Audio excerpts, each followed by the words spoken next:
Just hear them say. I will. Okay, well, I gotta get ready to go. You're telling me I the gotta drop the car story. off. Yeah, but anyway, I'll make it short.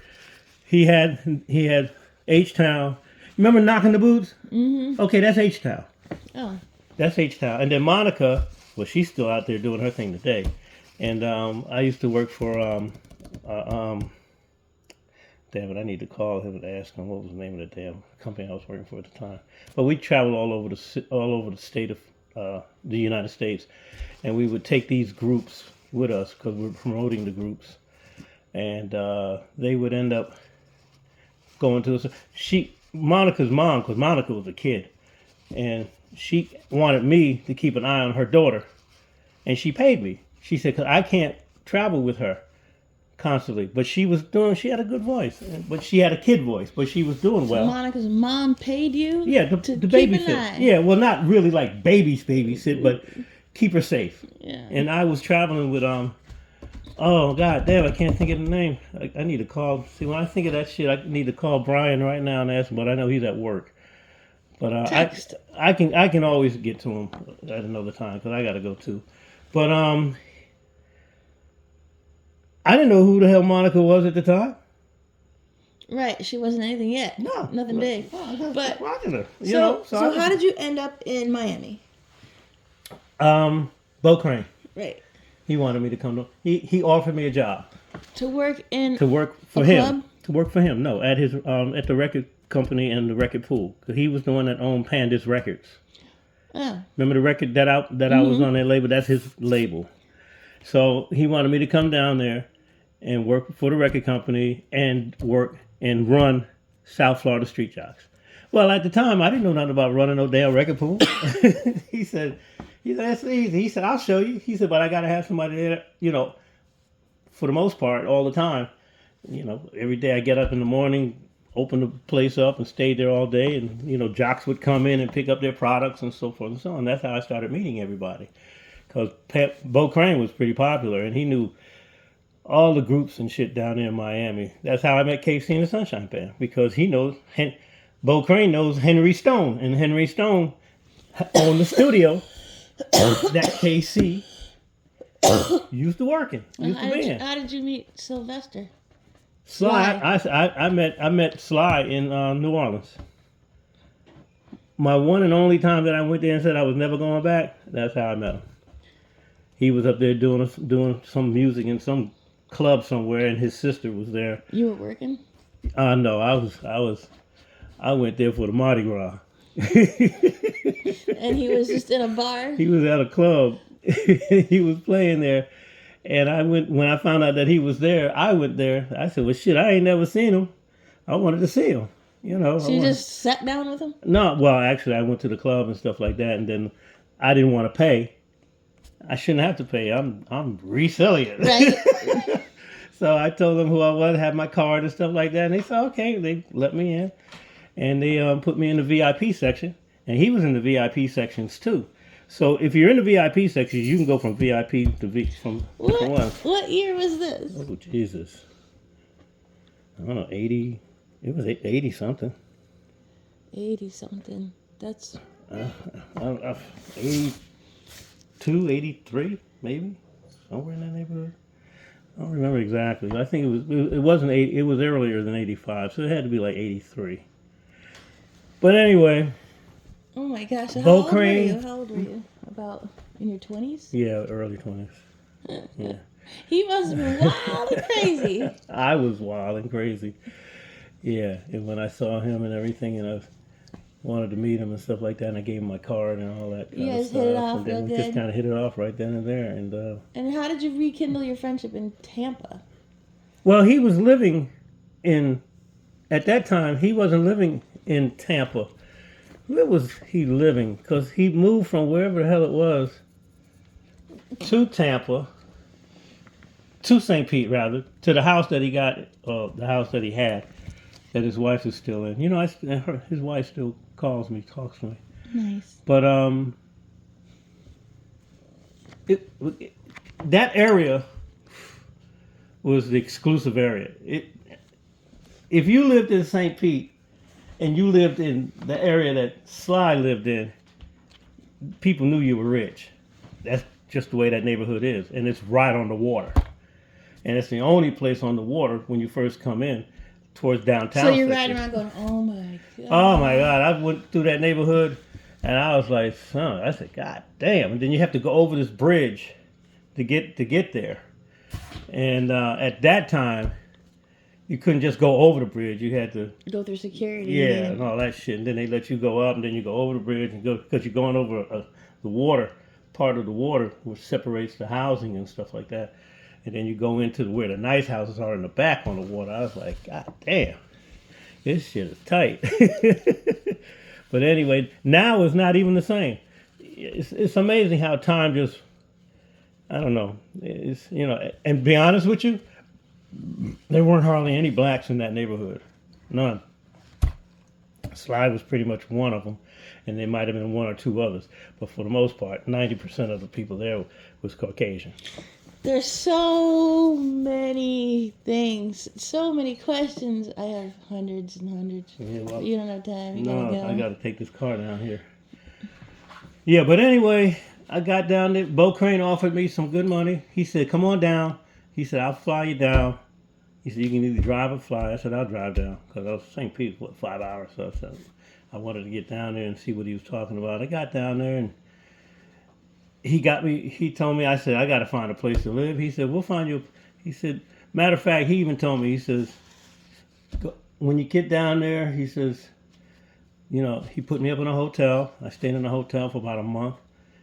I had a vehicle, and he let me drive around. He told me the nice areas to look around and see if I could find a place or a house or a condo or whatever. He pretty much opened up his wallet to me. Wow. And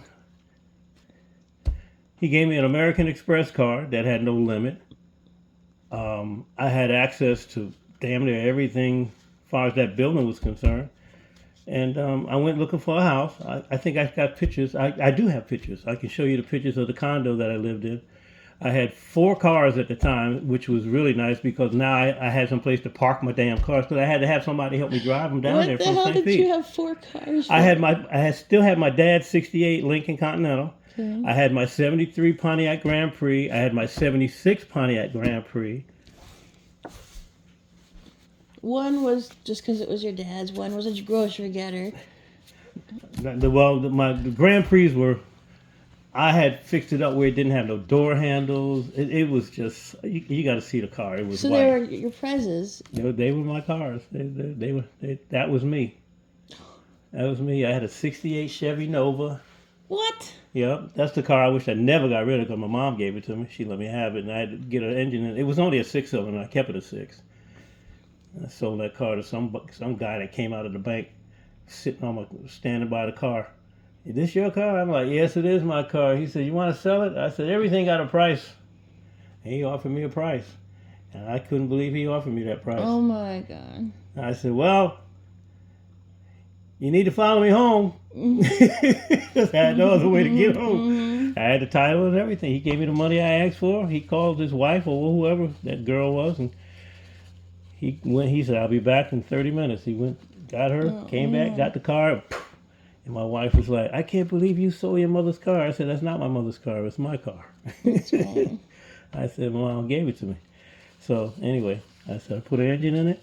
It ran good. I had nice seats and everything, and it wasn't nothing spectacular. It was just a straight 6-cylinder. You know, I didn't do anything. I did what these kids do today. Put a glass pack muffler on it so it sounds heavy.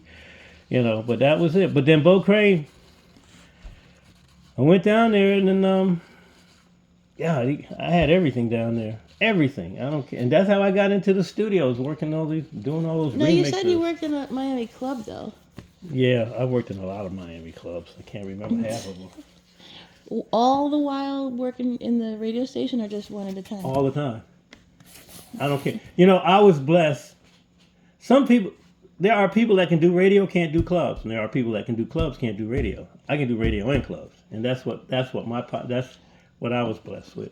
But my question was, were you working in the radio station and in the club at the same time? Well, yeah. So like club in the day. I mean, No, radio station in the mostly day and during the club at morning, night. and then the clubs at night. And Yeah. most of the clubs was like a Thursday night or starts Friday night, Saturday night. You know, those big, heavy nights and stuff like that. Yeah. What was the most popular band that ever went to one of your Miami clubs? I'd say it was KC and them. Yeah, it was KC and them. That's how I met KC. And then he'd come up to the DJ booth and stuff. People would let me know that he was there and shit. And I'm like, you know, get him, take care of them. Give him a drink. That's like a Broadway show, Casey. KC and them, it was like 8 or 9 of them, if I'm not mistaken. It was like, he had so many goddamn people in, but they all played an instrument. And they all sung. And, it's like, and he was really nice. Oh, he was cool. He was real cool. Matter of fact, he was probably one of the coolest white boys I ever met that was in the music industry. He was real cool. And at that time, what's his name was big? I'm your boogeyman. I don't know how the damn song go anymore, but I think it was called "I'm Your Boogeyman" or something. Yeah, so that was the popular song at that time. 78. Some shit like that. That was his song. I think it was late. Yeah, somewhere in that neighborhood. But anyway, it was no, that song came out. Oh yeah. That record was popular for years. Well, hell, it's still popular. Anytime you got a song that's on the damn charts for months, 9 times out of 10, they had 3-4 weeks on the charts. He had 3-4 months on the charts. Shake Your Booty. That was hot too. He did some other stuff too, but he was good. He was good. Some other stuff. They've got tons of it. Yeah. He was hot. Everybody knew KC and the Sunshine Band. They were a phenomenal band. There was another group. What was the name of that group?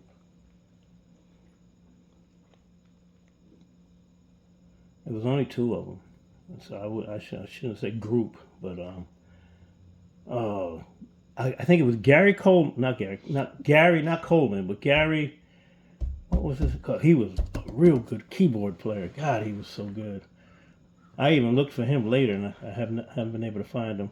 Kumac Records. It was Coomak, Kumac, and they own that record label. And they did a couple of songs on that. Matter of fact, they were the ones that Gary and his partner was one of the ones that drove my car down to get it down to Miami and stuff like that. And I met them. And I started hanging with them. I was hanging with everybody and anybody that was anybody. Mm-hmm. And it was Miami was the shit back then. Everything was the Miami sound, Mm-hmm. I went on the set when what's the name was the show, the 2 cops. Sonny and Cher. Oh, Chips. They allowed me on the set one time. I was down. God damn it, Miami Vice. Mm-hmm. Yeah, I met them. They let me come on the set, and I sat there and watched them do, while they were doing the movie and blocked off streets and all this kind of stuff, and all their extra people that they had there. I saw a lot of shit down there. Saw a lot. I didn't like Miami though. It was a lot like New York. Very much like New York. And then every time you start talking to somebody, you think you're talking to somebody that's black or whatever, and they start going, and I'm like, oh shit, they're not even from Miami. But they were people coming across the water and stuff from Cuba and all that shit, trying to get into the United States. It was a lot of people a lot of them down there. Hustlers. Yeah, a lot. That's when I started drinking the Cuban coffee. Started drinking down there, Miami. They put them in these little cups, like a shot glass, like. Whew. Oh, I remembered it's Al Capone that had the house up in Hudson. Are you serious? Yeah. Okay. Because Al Capone, mm-hmm. He also had a house in St. Pete. And it's on the corner. I know where it's at. I can't tell you what street it's on, but I used to pass it all the time. And nobody's living in it. Big house. Big ass house. Corner house. And everybody started telling me, he said, that's where Al Capone used to live there. I'm like, oh shit. He said, when you see his documentaries, and you see him in the backyard and all that kind of shit, this is the house, I was like, whoa, I didn't know that.